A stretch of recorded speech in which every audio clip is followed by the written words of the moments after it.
Welcome to the Georgia Show. It is Sunday night, and Rusty, have you picked all the shrapnel Damn. your arms and legs? I mean, it's Woo. you want to talk about just good bombshell news on Saturday. Yeah. Bad bombshell news this morning at 7:30 a.m. By the way, Eastern time. Listen, Justice Terry flipped USC today. We all know that. We're going to talk about that in a minute. But I go over to the USC board, just forgot about the fact that it's 4:30 in the morning over there, and there's like one post about it. Oh yeah. Probably somebody that was living on the East Coast that went to school at USC or just a fan or whatever. But what a day, man! What a day, and what a weekend. And we're going to get to all the news, but just general overall feeling when you have the situations like this. Well, I'm trying to look because our work thread. I woke up. I usually never, you know me, dude. I'm an early riser. So I slept in a little this morning. Let me see the first text. Y'all boys started texting around 6:50. And at 7:35, I woke up to like 40 texts. I was like, it ain't good. Something's going on.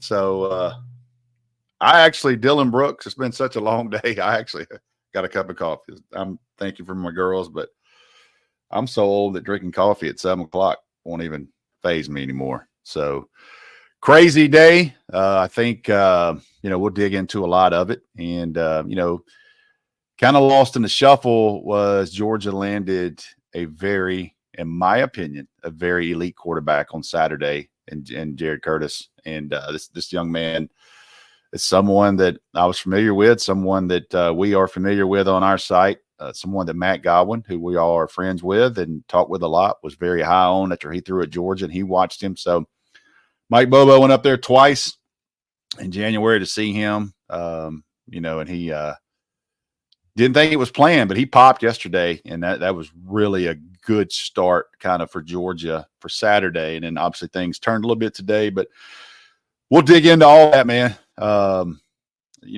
Jake, kind of what's your thoughts on this quarterback? Let's get into that first, because I think that's something that we don't want to get buried, because it's a long way to go. But with quarterback recruiting, those guys like to secure their spot.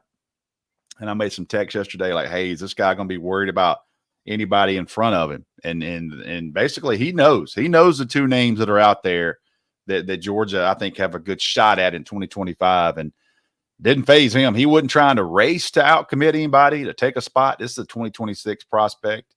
He's going to play 2 more years of high school football. He's at a private school. Those are just about impossible to reclassify. So he's going to play 2 more years of high school football, and I'm glad he is.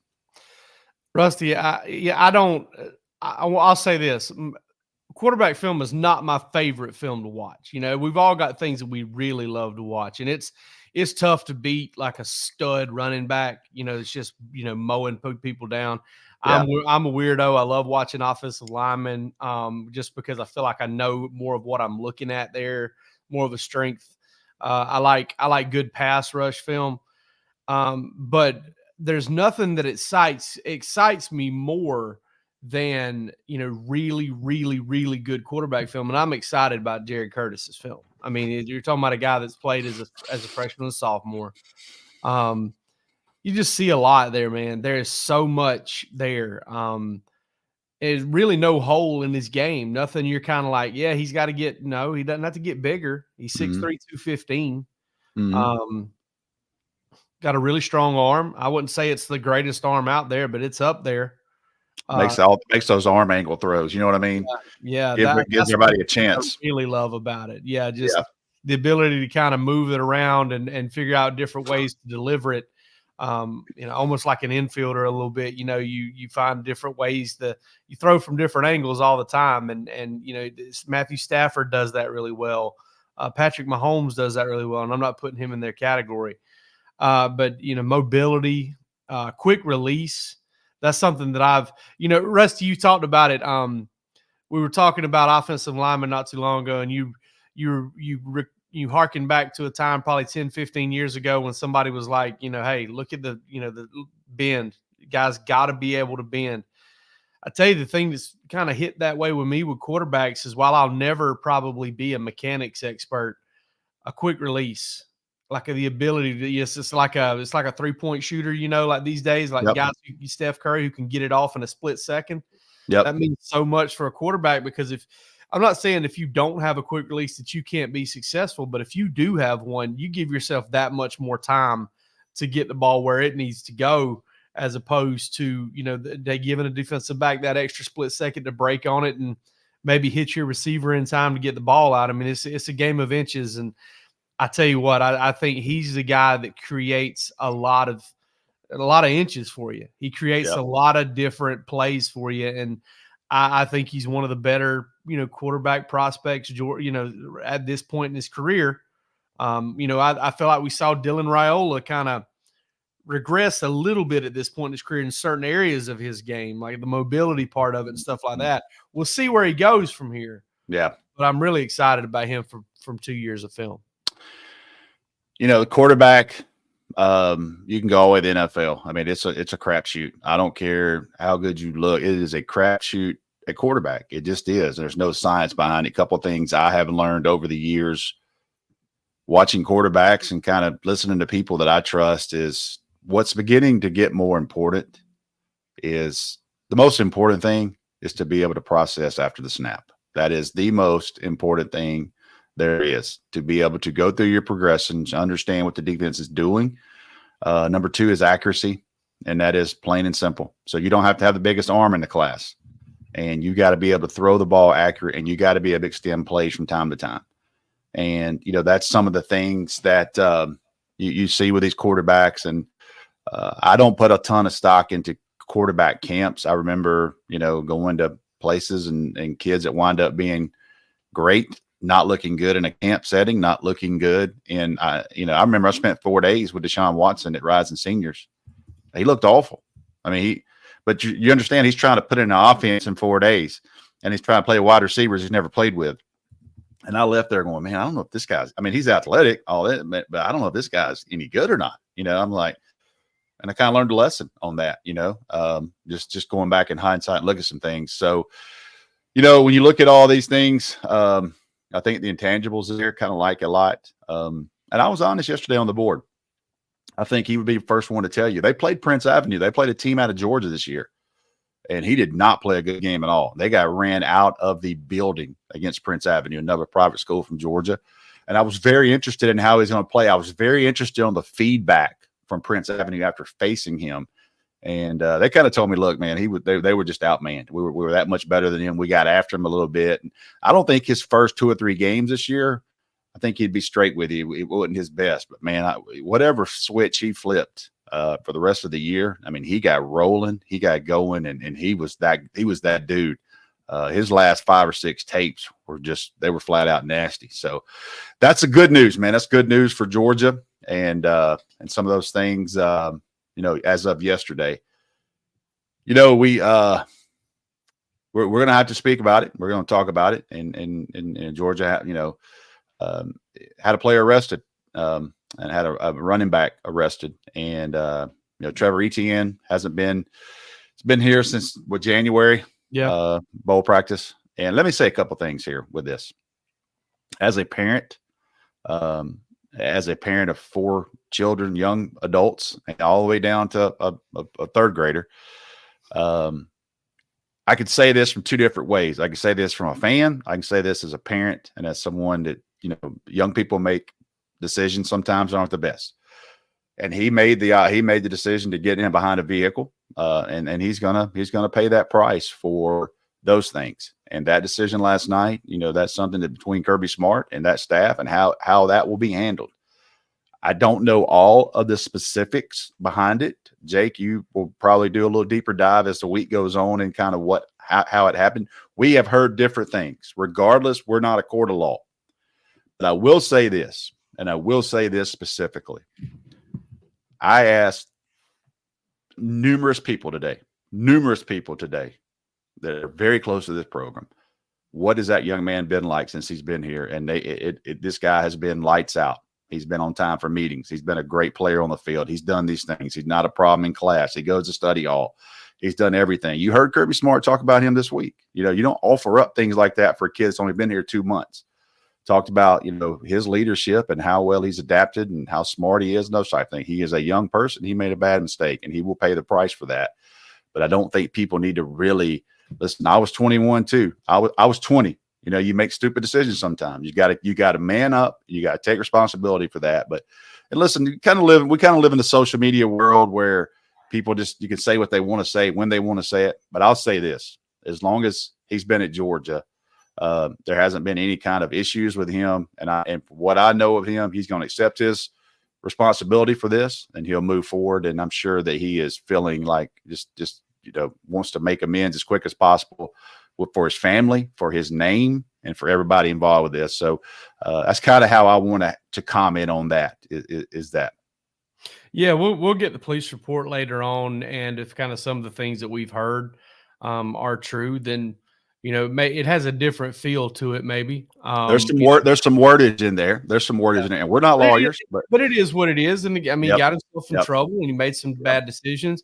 I do want to point this out, though. I tell you what, man, 100% of Bulldog Nation would go to battle for Javon Bullard, and Javon Bullard had an in-season bad mistake, much like this one. Never had another one. Never had another one. It's one of those things, man. I never faulted Coach Rick for being hard in these situations, for being firm in these situations, because I know that in a lot of those instances, some of those guys woke up, they made better decisions going forward, and they made something out of their lives. That's one way of doing it. Georgia's done things differently under Kirby. They've probably, some of these players probably wish at some points during about 6:15 in the morning sometimes that they wish they'd have got kicked off the team and they were somewhere else. So ultimately, it's you educate, you try to put him in a position where he can help people learn from the mistake he made, and we'll get the details from it. We'll figure out how ugly it really was. But it is what it is, and it's over. And I definitely not gonna sit here and judge the kid, because I can't remember. Tell you what, I can't remember specific mistakes that I made when I was 20 years old, because I made so many of them. Yeah. I'm with you. And then listen, we're not taking up for him. I just want to kind of say from both sides of this, he made a mistake, and he's going to pay for that mistake. And I just think that, what could I do from our end as far as DawgsHQ, and from my end, I reached out to many people as possible. And he, this guy's he's been great. Everybody's been super excited. He's been a great teammate. He's handled things, no issues, going to study hall, going to class, almost a seamless transition until this weekend. So like you said, he's going to see a lot of, how should I put it? He's going to see a lot of sunrises over Sanford Stadium for a long time. Oh yeah. And he's going to have many, many mornings to kind of understand some consequences, and he'll do some other things as well. But just want to reach out to you guys on that. Absolutely. And I will take up for him a little bit, but just because, shoot, man, our brains, they just ain't ready they're just not all filled out at that point. Mine still isn't, and I'm 40. So, I'm a man, I'm 40, and my brain still isn't right. So, some of us, you can't judge us too hard.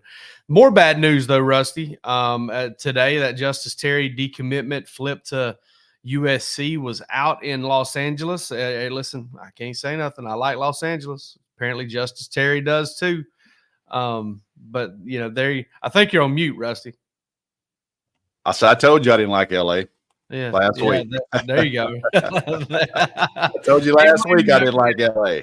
I can't blame you, young man. He might have had a good poke bowl out there and just got locked in. But listen, USC, Lincoln Riley, they've been around a while. They're throwing the kitchen sink at some guys just in recruiting. I'm not saying I don't know anything. You about have to money, but they are making a full-fledged push. They've gotten guys from Georgia before. They came over here and got Chuma Edoga.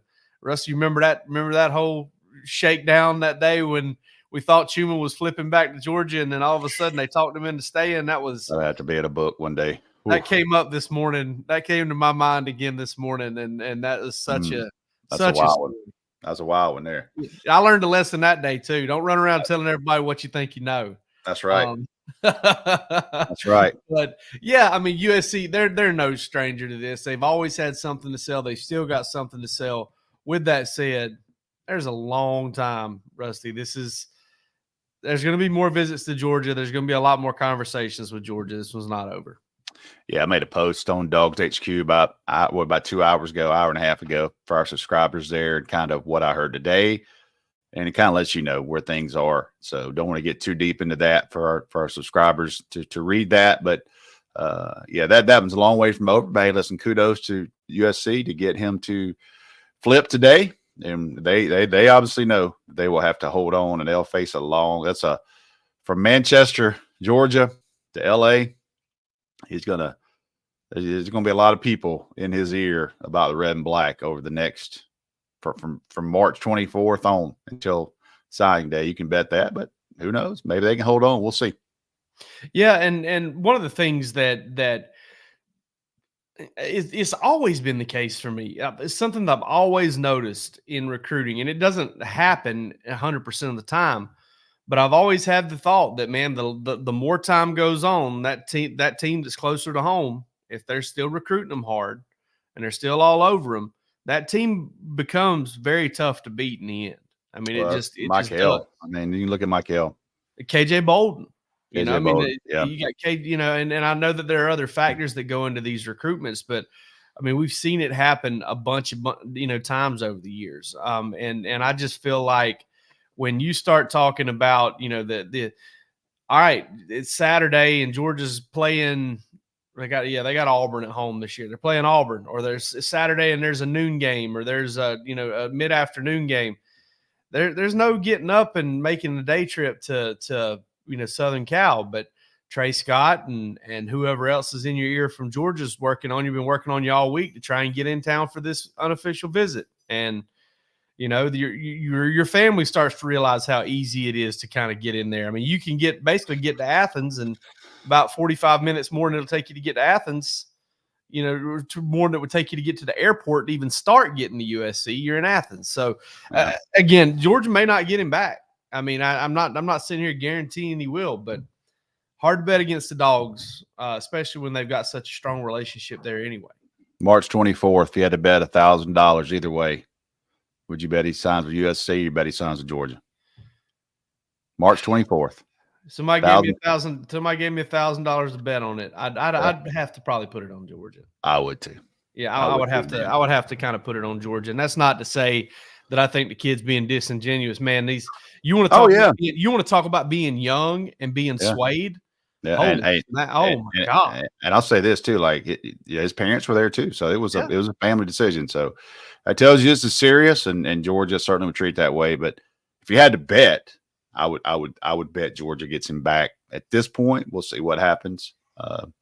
Just for fun on March 24th. Maybe we can go back and revisit this one. But I know this from Michael. When he called me, because I'd shot a video in March of 2021, whichever one it was. I shot a video, and then the NCAA passed the rule that you could take the June visits. Yeah, if you remember that. So he called me. He was about to release his commitment to Georgia. I had the video. I went down and shot it in Columbus. He wanted his grandparents involved. I went down and shot everything he wanted to do. I sat on that commitment video for about 2 weeks. Then the NCAA voted, hey, you can now you can take June OVs. So he texted me. He said, hey, hold on to that video. I want to take visits. I said, anytime you're ready, and so I'll never forget. He texted me. He said, I got a commitment coming. And it was like a Sunday. I was like, well, I got a video. He goes, it's the wrong school. I said, uh-oh. And it texted me back. He said, USC. I said, okay. So we got a USC story ready, and we were ready to go. But I knew probably about a week later, I knew that he'd had some long talks with Georgia. And I was like, wait a minute. Maybe I get to use this video. So he went up to Georgia. He actually went to Georgia like one more time that nobody really knew about. He wanted to take a quiet visit. So he went up for a visit. He didn't want a bunch of press, bunch of media. He kind of kept me in the loop what he was doing. And he went up there, and then I knew from then, they're like, hey, they've got a chance here. Well, you fast forward to October, and that's when I broke the story. Hey, he's flipping back. So it's been done before. Don't mean it's going to happen with Justice Terry, but that was kind of situation. He went to USC, man. This dude loved it. He told me that was it. It was over. And he told me like 3 days after I reached back out, he goes, man, I loved LA. I loved everything about it. And just like what you just said, Jake, he just kind of said, hey, look, when I started thinking about it, my parents getting on flights to go watch games and all that kind of stuff, and they could just drive, be there, kind of won out in the end. So that was how that one unfolded. So it's been done before on a highly ranked defensive lineman from Georgia, flipping back from USC. Georgia's done it before. Same staff, basically. If we'll think back, he wasn't the only guy that Georgia was in danger of basically losing. There was another in-state kid, Kristen Miller. Oh, yeah. Who was also very close to picking USC. He was very close at that time. Yeah, they all went on OB together. Yeah. Yeah, right. And then, push came to shove. Everything started kind of working itself out. He ends up back at Georgia. But, Isaiah Gibson is another guy that was a strong Georgia lean, wasn't committed to Georgia, strong Georgia lean. He committed there. Elijah Griffin was there this weekend. So it's one of those things, man, that listen, that you hear the expression they're on scholarship for a reason. Well, they got paid big money, or they got an opportunity to go to Big Ten for a reason. USC's a brand. USC's got a good thing going on there. They know how to. Lincoln Riley's been at this a while. He recruited well at Oklahoma. They know how to sell a recruit on their vision, and now Georgia has to kind of battle against that. And maybe play from behind.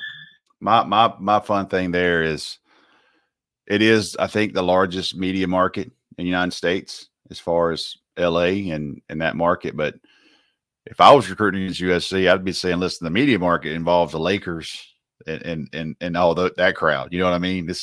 When Reggie Bush and those guys were there, that was the only show in town. Now, they didn't have Pro Team then, if you don't remember. They were the team. So yes, it is major media out there in LA, but it is you share it with the Clippers, Lakers, a couple of football teams, a couple of NFL teams. So I would have a way to kind of come back at that as well. But they spin it the way they need to, and no doubt about it. Good job for them getting Justice Terry committed today. We'll see if they can hold. Absolutely. So, Rusty, we've kind of answered this, but I think, and we're wrapping up. We're going to be wrapping up here in just a minute, a lot sooner than I thought we ever would. But I feel like we've appropriately covered it. Is one of the things that I think made Alabama so special during their run, and one of the things that I think is very much a part of what Georgia does, and I think was very much a big part of USC when USC had its run. Ohio State, you look at great programs. It's where does Georgia go from here? And it's so simple. It's just one thing. You just keep working. Oh yeah. You just stay at it. I mean, it's zero panic. There's not any like circling the wagons, try to do it differently, try to do something weird, try to change it up. You just stay with what works, and what works is communication. What works is relationship. What works is your ability to show that kid or to show a player that how much you care and how much you're just going to be there. And, sometimes you win those, sometimes you don't, but that process is massive and a big reason why Georgia is where it is. Yeah. You look at Georgia and they're not in panic mode by any means. This is not their first, kind of rodeo, I would say. And this in-state kid, Elijah Griffin, I know they're recruiting him hard. He's an in-state kid. Isaiah Gibson, he's from Warner Robins. Georgia's not giving up on him. Chad Simmons wrote a story today I thought was a great one. Oregon and Georgia were way out in front of him. Really no mention of USC. Goes out there and commits. So these are young men, and they're hearing these presentations, and they're hearing this stuff, in front of them first time. And, that's kind of how these things go. So yeah, Dylan Brooks is right. Hilton Stubbs, young man out of Jacksonville, played at Mandarin High School where Carson Beck is from. And, he just committed a few minutes ago. So if you're a USC fan, we got a great USC site. Scott Schrader does a great job. Yeah, they do a phenomenal job. Schrader does a great job out there. And, so, it's a great day to be out there. It's a great day to be USC. And I was just thinking, looking at everything and kind of where Georgia is, there's just no panic in them. There's just no panic. They're not going to change anything. They ain't got to do anything crazy. Got to stay consistent. Keep the kids on campus. I'm writing some notes right now for tomorrow morning, and it's going to be another big week, man. Here they come again, more kids. But I did, it was coaching clinic. Let's touch on that real bit, just for a second. Coaching clinic last week, over 700 something coaches. I think they're there Thursday, Friday, and Saturday. A couple of guys I know were there, and text with some of those guys today, and let me say this without getting too crazy with it, but the message was consistent from different circles. And the message was, this damn offense is for real. You got a quarterback that knows what's going on. You got a big offensive line. You got these wide receivers.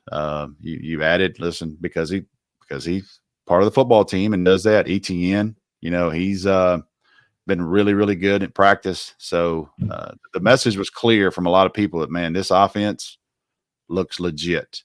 I mean, and Kobe Young, we've talked about it.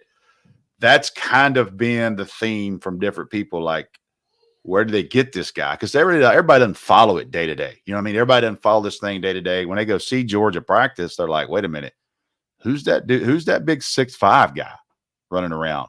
And evidently Thursday, he made some big time plays in front of everybody. So you think about, that's kind of the theme for the past 3 days. And you had some notes as well on some defensive lineups I thought was really interesting this morning on DawgsHQ. So that's kind of been the theme, man. Mike Bobo, experienced quarterback, offensive line, those receivers. They're rolling right now early on in spring. Halfway through, right? Yeah. Crazy. I go back to what I said whenever Carson Beck decided he was coming back. It was like there was nothing negative or anybody could have left, and it wouldn't have matched up to what Carson Beck brought back from the positive side. But also, I was talking to you this morning, and I was like, we're going over, we're talking about some of the stuff we heard from the scrimmage, and I brought it up. I said, yeah, Carson looks sharp, but I don't know what we do with that. Because it's like, I mean, it's not. He's the starting quarterback. What does it matter? It doesn't even matter anymore. It's so different because last spring, you think about it, and Carson got off to a little bit of a slow start. Brock Vandegrift got off to a fast start, made up some ground, you felt like. And that was just such a unique situation. Him coming back is the basis for everything positive around Georgia. And even when you lose a Ladd McConkey and a Brock Bowers and a Marcus Rosemy-Jack Saint, I mean, him and that offensive line, you get him some weapons, and I understand why people see this offense and it's already ahead of the defense like a little bit during preseason camp, during spring camp. I talked to a coach that had a recruit there that set in on the quarterback meetings with his prospect. And he said on the quarterback individual meetings, and he goes, Mike Bobo does not ask Carson Beck questions. He goes, because the other guys miss the question, he looks at Carson and he gives them the answer immediately. And that's kind of be expected. Obviously Ryan Puglisi is getting a lot of questions, and he's young and they want to kind of drill it into him, but he doesn't ask Carson Beck questions because he knows he's going to get it right. And that's what you want. You want a senior quarterback. You want a guy that knows everything about everything you're trying to do. But thought that was interesting. He was like, hey, man, when they're in that meeting room, if it gets to Carson Beck, he knows it. That's right. Yep. Well, folks, we will be back with you on Tuesday as we kick off week 3 of Georgia spring practices. Practice 7, 8, and 9 will take place this week. We'll get Kirby on Tuesday, have a chance to talk about some things. Got Bark After Dark tomorrow night with Barrett Salee. He's coming on with us, going to be hanging out a little bit and you got to talk motocross with that man. He loves some motocross. I don't know anything about motocross. 2 wheels is about all I got for you. That man loves it. That man tweet all day. And I'm like, people still watch this. I mean, he loves it, man. That's awesome. Loves it. We will, but we'll be talking to him. We were supposed to have Mark Weiser on, but we had to do a reschedule there. So we're having Barrett Salee on tomorrow night, and then we'll be back with you again on Thursday, filling up the channel this week. Hey, who plays? Georgia plays what in basketball? Ohio State. Georgia plays Ohio State. Wake Forest. Beat Wake Forest. They play Ohio State Tuesday night in Columbus. Shout out baseball team sweeping Alabama. Number 11, Alabama. Hey, 2 guys that's been walking around Athens for 12 months that are about to be different I would say tax brackets are Charlie Condon and Bright Bowers. That's right. Dude, holy moly! And shout out softball team, man. They got a sweep as well. Went over to swept Ole Miss, and so that's a really good weekend for those sports. Georgia's still playing, and baseball sweeps, softball sweeps. I believe men's tennis also got a sweep this weekend, if I'm not mistaken. I believe they took care of Arkansas. So it was a good weekend for all of the non-football sports for sure. Just not the best day for Georgia football fans. But, hey, we'll be back with some good news soon. I can promise you that. Y'all take care.